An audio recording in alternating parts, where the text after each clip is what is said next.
ባህር ዳር ዘና ብዬ ከቤተሰቦች ጋር እየተዝናናው ነው። ከባህር ዳርም ወደ ጎንደር ሊሄድ ነው ያለውን ነገር ታውቃለህ። ሁሉንም ነገር ማለት ነው ማለት አልፈልግም። እኔ አሁን ከባህር ዳር ጎንደር ከጎንደር ባህር ዳር ዘና ብዬ መኖር ነው ፈልገው። እስኪ አንተ ወንድ ነህና እስኪ አሁን ያንተን ልብ ነው አሁን እዚህ ጋር ነው ያንተን ልብ ማየት ፈልገው። እኔ አሁን እዚህ ነኝ ያለሁት። ማንኛውም ባህር ዳርና ጎንደር መቼም አትመጣም መቼም ማለት ነው። ያለውን አየር ታውቃለህ ያውቀዋል ማለት ነው። ማንኛውም እንግዲህ አሁን ያለሁት እዚህ ነኝ። እንግዲህ ብትፈርጥ ብትነሳ ምንም ማድረግ አትችልም። ለማንኛውም እንግዲህ በእኔ ምክንያት ማመስገን አለብን። ምክንያቱም በእኔ ምክንያት ቅናሽ አግኝተህ ገዛክ ማለት ነው። ማንኛውም ዲኤምሲ ሪል ስቴትን አረብ ሀገር አሜሪካ ያሉ ብቻ ሳይሆን አረብ ሀገር ያላችሁ እህቶችን መግዛት ትችላላችሁ ማለት ነው። ቅድሜ ክፍያውን ከከፈላችሁት በኋላ ቀስ በቀስ እያላችሁ ብራችሁን በዝም ብሎ በረባ ባረባው ከሚጠፋባችሁ ከነሱ ጋር ቀስ በቀስ እያላችሁ መክፈል ትችላላችሁ ማለት ነው። እና ደግሞ ግማሹን ከከፈላችሁ በኋላ ሙሉ መክፈል ካልቻላችሁ ምሳሌ እንዴት መሰላችሁ? አሁን ባለ አንድ መኝታ ቤት 5,800,000 ነው። ባለ አንድ መኝታ ቤት በነገራችን ላይ ትንሽ እንዳያሳችሁ በጣም ትልቅ ነው። በጣም ሰፊ መኝታ ቤት አለው። ሰፊ ሳል አለው። የሰራተኛ ክፍል እስከ ሽንት ቤቱ አለው። ቤት በጣም ነው የሚያምር። ሳሎን አለው አለው ሽንት ቤት አለው። በጣም ሁሉ የተሟላ ነው ማለት ነው። ሁሉም ነገር አለው እና ባለ አንድ መኝታ ቤቱ ቅድመ ክፍያው 400 ምናምን ሺህ ናት ማለት ነው። ከዛ ደግሞ ቀስ በቀስ እያላችሁ ትከፍላላችሁ። አሁን ተገንብቶ እስከሚያልቅ ድረስ እስከ 3 አመት ከምናምን ድረስ ከ3 2 ሚሊዮን ብታደርሱ እየከፈላችሁ ጨረቃ ቤት ባዶ ጨረቃ ቤት በ2 ሚሊዮን በ3 ሚሊዮን እየገዛችሁ ነው። በ1,500,000 እየገዛችሁ ነው። ባዶ ጨረቃ ምንም የሌለው። ከዛ ደግሞ እየፈረሰባችሁ ነው። ብራችሁ እንደዚሁ እንትን ከሚባክንባችሁ 1 ሚሊዮን እና 2 ሚሊዮን ቀላል አይደለም። አረብ ሀገር እንዴት እንደሚመጣ ብሩን ስለማውቀው ማለት ነው። ታሯሩጥ ልትኖር ነው እንዴ? እኔ እንጃ። እኔ በቃ ቤተሰቦቹ እንዴት እንደሆኑ እኮ እኔ እንደውም ቤተሰቦቹ ለሱ ያገዙ መስሎ ነበር። በጣም ጥሩ ናቸው። እንደገና ደግሞ እኔ በጣም ግርም ያለኝ እኔ በሳምንት ውስጥ ብዙ ነገር ልሰራ አስቤ ነበር አዲስ አበባ ማለት ነው። እኔ ምንድነው ደግነቱ እንትን አልኩኝ ተሎ ብዬ በአንድ ቀን የምጨራርሰውን አደረኩኝ እንጂ ብዘናጋ ኖሮ ሊያገኝ ነበር። እኔ እንደ ኢሳይድ እኮ ሰይጣን ነው። ይሄ ሰይጣን እንደ በየት በኩል አድርጎ ወደ አዲስ አበባ እንደመጣ በረራ በሌለበት ቀን እንደው በየት በኩል አድርጎ መጣ እንዴ? እኔ ሳላውቀው የግል ብሌን ገዛክ እንዴ? እና ለማንኛውም ማለት ነው እዛ በረራ በሌለበት ቀን መጥቶ ሄዶ ዲኤምሲ ሪል ስቴት ገዛ ማለት ነው። ምን ለመሆን የት ነው የገዛችው? የእሷ ጉረቤት ሆናለሁ አለ። አዩን አምጥተህ እዛ ልታስቀምጣት አዩን ልታስቀምጣት? ኧረ እስኪ ቪዲዮውን እንይ። ለማንኛውም ከፍል አይዳ አግሪመንት ሆና ሰጥቻ ሰነደረሰኝ ይዛ ሄዳለች። ኦኬ። እነዚህም የተለያየ አይነት ስራዎችን መጀመር እፈልጋለሁ። ሱቆች ምናምን ነገር የመስራት እንትን ነገር ይኖራል ወይ?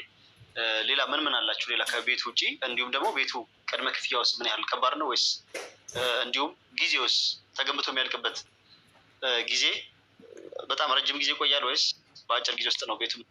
ያንተ ምርጫውን የምትፈልገውን አሪፉን መርጬ እሰጥሃለሁ ማለት ነው። ኦኬ። አሁንም ለልጆች የማስተዳደር ግዴታ ስለሆነ ስራም እዛው አካባቢ በቃ ሱቅ ነገርም በጀመርም አሪፍ ነው። ሁለቱንም ነው የሚፈልገው። ደስ ይላል። ቅድመ ክፍያዎቹ በጣም ቀላል ናቸው። የቀረውንስ ብር በምን ያህል ጊዜ የሚያልቀው? ደግሞ እሱንም ያልነገርኩ በ3 አመት ከ6 ወር ውስጥ ነው ፕሮጀክቱን የምናጠናቅቀው። ያ ማለት የምንጠቀመው ቴክኖሎጂ ማለት ነው አልሙኒየም ፎርማት ቴክኖሎጂ ይባላል። በ2 ሳምንት እና በ3 ሳምንት ውስጥ ሙሉ ስራ መገንባት እንችላለን ነው ማለት ነው። ስለዚህ አግሪመንት አለና አግሪመንቱ ምንድን ነው? ክላይንቱንና ድርጅቱን ባላንስ ያደረገ ነው። ስለዚህ በዛ በአግሪመንቱ ውስጥ ነው የምትተዳደሩት። ድርጅቱም በተባለው ሰዓት ባያስረክብ ከጠቅላላ ፐርሰንቱ 20% ይቀጣል ማለት ነው። እናንተም ደግሞ የመሸጥ የመለወጥ ወይም ለሶስተኛ ወገን ማንኛውም አሁን እንዳያችሁት ምንድን ነው ያለው ለልጆቹ መተዳደሪያ ምናምን ያስፈልጋል። ሱቅ ነገር ከፍታለሁ እኔ የገዛሁበት መተነው። ታዲያ አሁን እኮ ያናደደ ነገር እንደታውቃላችሁ ቅናሹ ከኔ ነው ያገኘው። ለምን? በእኔ በኩል ስለዳ አይቻለሁ ብሎ ስለሄደ በእኔ በኩል ስለመጣ ቅናሹን ነገር እኔ ቅናሹ ለአንተ አይገባም ለአንተ ራሱ እንዲሆን አይደለም። ግን ያው እነሱም የስራቸው ጉዳይ ስለሆነ እንዲያርጉ የኛ ተጣልተናል አለን ነገር እንዴ በራስህ እንችላ አትሄድም ነበር እንዴ? እኔም ቪዲዮ ለምን ታያለህ? የኔም ቪዲዮ አይተህ ቅናሽ ብታገኘው በእኔ ኧረ ምን አይነቱ ነው? እኔ ለማንኛውም እኔ ይኸውልህ ሱቅ መክፈት ከፈለክ እዛ እንደዚች እንትን ሼራ ምናምን አድርግና ለአዩ ክፈትላት። እዛ ለአዩ ለልጆቼ ለአዩ ልጆቼ ድና ክፈትላት።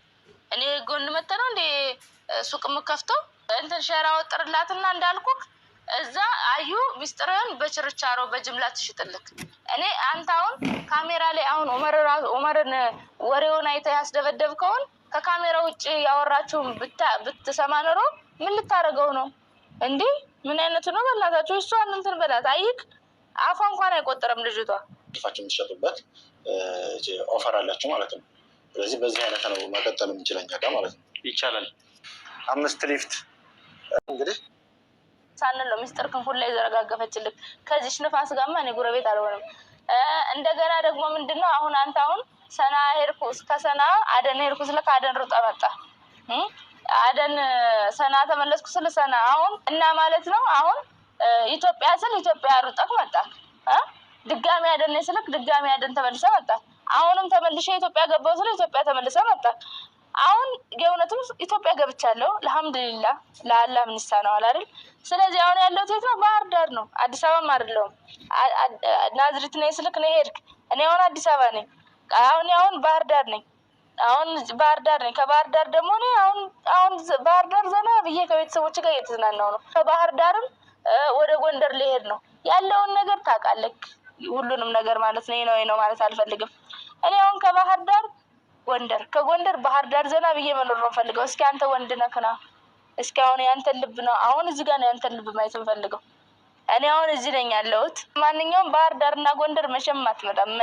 መቼም ማለት ነው ያለውን አየር ታውቃለህ፣ ያውቀዋል ማለት ነው። ማንኛውም እንግዲህ አሁን ያለሁት እዚህ ነኝ። እንግዲህ ብትፈርጥ ብትነሳ ምንም ማድረግ አትችልም። ለማንኛውም እንግዲህ በእኔ ምክንያት ማመስገን አለብን። ምክንያቱም በእኔ ምክንያት ቅናሽ አግኝተህ ገዛክ ማለት ነው። ማንኛውም ዲኤምሲ ሪል ስቴትን አረብ ሀገር አሜሪካ ያሉ ብቻ ሳይሆን አረብ ሀገር ያላችሁ እህቶችን መግዛት ትችላላችሁ ማለት ነው።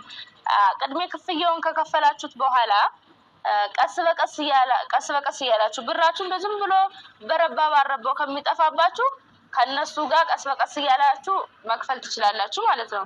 እና ደግሞ ግማሹን ከከፈላችሁ በኋላ ሙሉ መክፈል ካልቻላችሁ ምሳሌ እንዴት መሰላችሁ? አሁን ባለ አንድ መኝታ ቤት 5,800,000 ነው። ባለ አንድ መኝታ ቤት በነገራችን ላይ ትንሽ እንዳያሳችሁ በጣም ትልቅ ነው። በጣም ሰፊ መኝታ ቤት አለው። ሰፊ ሳል አለው። የሰራተኛ ክፍል እስከ ሽንት ቤቱ አለው። ቤቱ በጣም ነው የሚያምር። ሳሎን አለው፣ ሽንት ቤት አለው። በጣም ሁሉ የተሟላ ነው ማለት ነው። ሁሉም ነገር አለው እና ባለ አንድ መኝታ ቤቱ ቅድመ ክፍያው 400 ምናምን ሺህ ናት ማለት ነው። ከዛ ደግሞ ቀስ በቀስ እያላችሁ ትከፍላላችሁ። አሁን ተገንብቶ እስከሚያልቅ ድረስ እስከ 3 አመት ከምናምን ድረስ ተኩል 2 ሚሊዮን ብታደርሱ እየከፈላችሁ ጨረቃ ቤት ባዶ ጨረቃ ቤት በ2 ሚሊዮን በ3 ሚሊዮን እየገዛችሁ ነው። በ1,500,000 እየገዛችሁ ነው። ባዶ ጨረቃ ምንም የሌለው። ከዛ ደግሞ እየፈረሰባችሁ ነው። ብራችሁ እንደዚሁ እንትን ከሚባክንባችሁ 1 ሚሊዮን እና 2 ሚሊዮን ቀላል አይደለም። አረብ ሀገር እንዴት እንደሚመጣ ብሩን ስለማውቀው ማለት ነው።